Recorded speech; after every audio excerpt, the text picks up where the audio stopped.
Welcome to Chapter 6 on presenting descriptive statistics.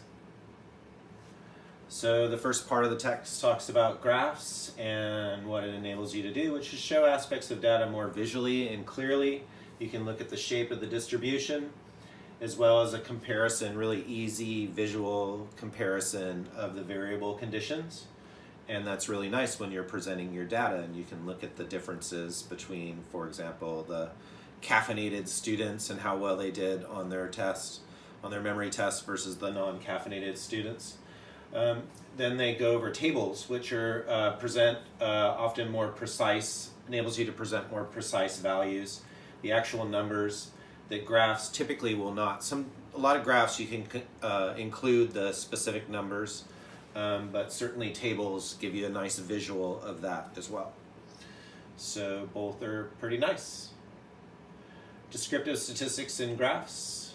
So the book goes over categorical variables. It doesn't go over discrete variables, but I'm going to kind of go over that too, because those are both variables are really nice to present in pie charts or graphs, bar graphs. So this chapter is basically on what when is it best to use pie charts, bar graphs, line graphs, etc., etc. So in terms of pie charts or bar graphs, categorical variables, which are of course the finite number of categories, as you remember. They're not numerical in value. For example, nominal and ordinal scales of measurement, or discrete variables, and these are always numeric in value. They're found by counting, and where whole numbers, the whole numbers that you find counting, of course, cannot be divided into smaller units. Examples are rating scales like the Likert scale, 1 to 7, or the number of coin tosses that are heads or tails or whatnot. For example, you cannot have 4.5 heads out of 10. So as you can see, they're counting variables, right? And you can't subdivide them. And so these are two great examples of variables that are best presented in pie charts or bar graphs. Pie charts are graphs of categorical variables, for example, where proportions are represented as a portion of the pie. They're useful in presenting percentage response data for simple surveys, for example. You often see them and distributed that way, and the overall makeup of your sample. For example, as we'll see on the next slide, where it was class rank of people that ate at the food court, so they must have a good food court, because as you can see, the older, or might be like the cool hangout place, who knows, but as you get higher in class, you're going to be hanging out at the food court a little more, and I think that was the example of that in the book. Sample of students' favorite color, again, which is a categorical variable, and it can give you a nice visual of who, what color they like the best. Distribution of coin tosses, which is a discrete variable, as we talked about, but again, it gives you a nice variable of that, or a look of that. And Likert scale responses also, where it gives you a nice variable where it looks like half the people were satisfied, and a certain amount were neutral, and dissatisfied or very dissatisfied. Bar graphs are graphs of data for categorical variables, for example, where the bar height represents the size of the value. This is figure 6.3. As you can see here, you have grades and the count right here. And as you can see, most students earned C grades, and about 10 students earned B or D grades, and a certain amount earned A or F grades. And it gives you a nice comparison of the data visually. The book goes over error bars, and you probably won't be able to see this in the slide, but that's why I give you the PowerPoint in Canvas, where it talks about these bars right here, which are very important. The error bars show standard deviation oftentimes, or it'll show the standard error, which you haven't learned about, or confidence intervals, which you'll learn about in future chapters for each group. And these are important because if someone manipulates the side of the graph right here, then you can still get an idea of the standard error or standard deviation of the data. Okay, and the manipulation, the book makes the next point of talking about the manipulation of the scale on the graph can be misleading. For example, if you put 0 to 530, that would make it appear that there's a small difference between these two groups, whereas 490 to 530, which is 480 right here, so it's not going to be that much, but it will, would make the differences seem much larger. And so you have to pay attention to the scale at which researchers post their data. And another really cool thing about statistics, right, is you can see how people can sort of manipulate the data, if you will, to, or massage the data, if you will, to make it look like it's better than it actually is. And what you'll be able to do is be a critical thinker of statistics and look at that more critically when you're presented with that information.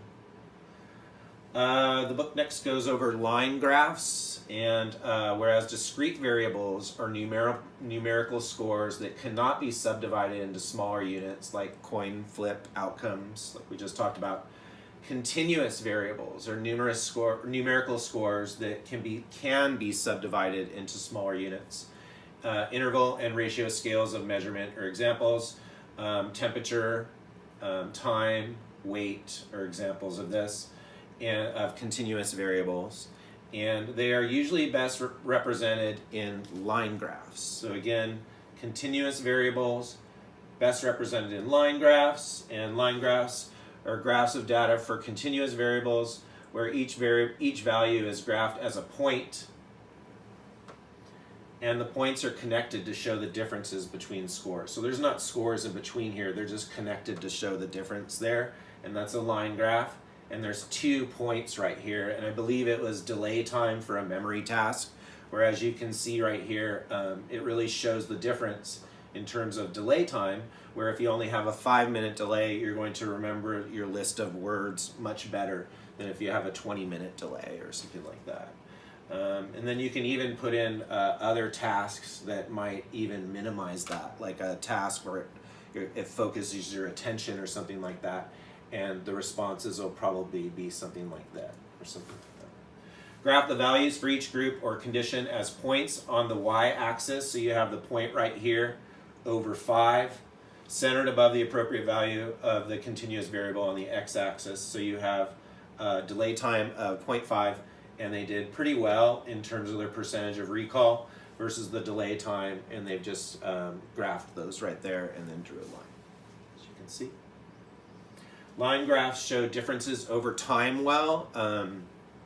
This is an example of some research that I did where I compared the student success plan to no student success plan, and I was a director at a college where we won the award for Best Community College of the Nation, and my program was highlighted where these are students that are on dismissal status, and the students that met with me or one of the student success counselors, as you can see here, did quite well compared to the students that did not do a student success plan. And success rates were defined as earning a 2.0 in the semester with 6 units, or earning a 2.0 overall. So they did pretty well there, and that line graph kind of shows that rather nicely. And the changes over time. The next one, the book reviews, are scatter plots, and these display data points for each individual in the data set. So that's one thing that's really cool about it, is because you can see where each person scored. And right here it says, does studying increase your grade? And in terms of math right here, and as you can see right here, as the number of study time increases, what happens to someone's grade? It also increases. So it shows really nicely the relationship between these two variables, which is grade and study time, the correlation relationship.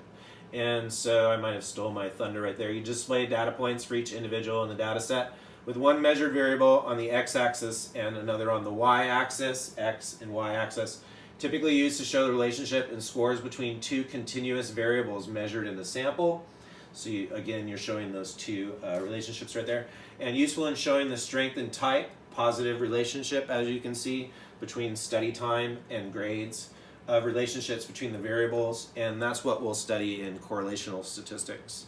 and you'll be able to use some scatter plots there to show those relationships. And hopefully, as you can see, that as you put in the study time, your grade's going to increase.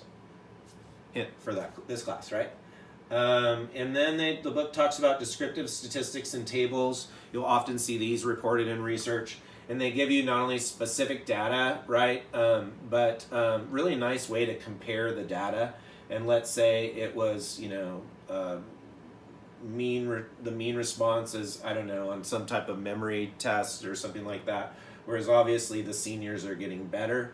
Or it could be mean amount of beers drank or something like that. Looks like that for college experience, perhaps. In any case, it gives you, I don't know what they were giving as the research for this and the data related to it, but it does give you a nice visual of the exacts in terms of the mean, standard deviation, and the number of people in the study.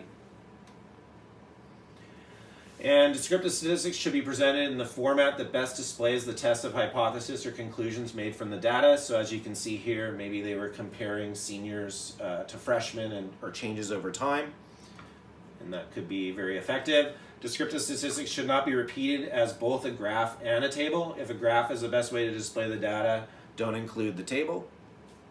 Information in the book. And then the book goes over APA style for graphs and tables. The APA is, of course, the American Psychological Association, and the styles is a general structure followed by most research articles. So that's what you'll follow in your experimental psych class, your research methods class, or if you're producing some studies. In terms of sections of a research article, this goes over very nicely the 5 sections of a research article. And the abstract is basically a brief summary of the study. You'll often, if you're looking up the study, online or something like that, that's what you'll usually see is the abstract if you're not getting the full study. And it'll give you a brief overview of all of this in a paragraph, a brief synopsis. The introduction is much longer and it's a description of the topics of the study as well as past research on the topic. So it really gets you prepared for, oh wow, this is what's been going on and this is the reason why someone is researching this particular topic this way. And then that goes into the methods, which are the details regarding the participants in your study, the methods and procedures that were involved in your study. So, of course, that people can repeat your study, right? Because we want to repeat our studies over and over. One study in and of itself is not going to prove something, but if you have a bunch of studies that are repeated with the same type of procedures, right? So that will be helpful. And in saying that there's some type of change or efficacy in, for example, the caffeine study and on memory. And so by listing all this stuff, people are going to be able to replicate your experiment, which is very important. In the results section, you're going to describe your analysis and the descriptive and inferential statistics that you used. And then the discussion is a review of these results and with possible future directions and general conclusions. When you type up your research report, you'll put the tables and charts at the end of your manuscript and label them as figures, each with its own page with a title. You'll also include the description of the figure or table in the results section where you reference that, but remember these are going to be the actual figures are going to be posted at the end, and you'll reference those where they're going to be posted at the end. And remember, tables cannot be pasted from SPSS. We're not using Excel, of course, but SPSS or Excel output. If you create a table in Microsoft Word or SPSS, you'll have to format the table according to APA format. And that's basically the chapter in a nutshell. Help me, I'm in a nutshell. Have a great week.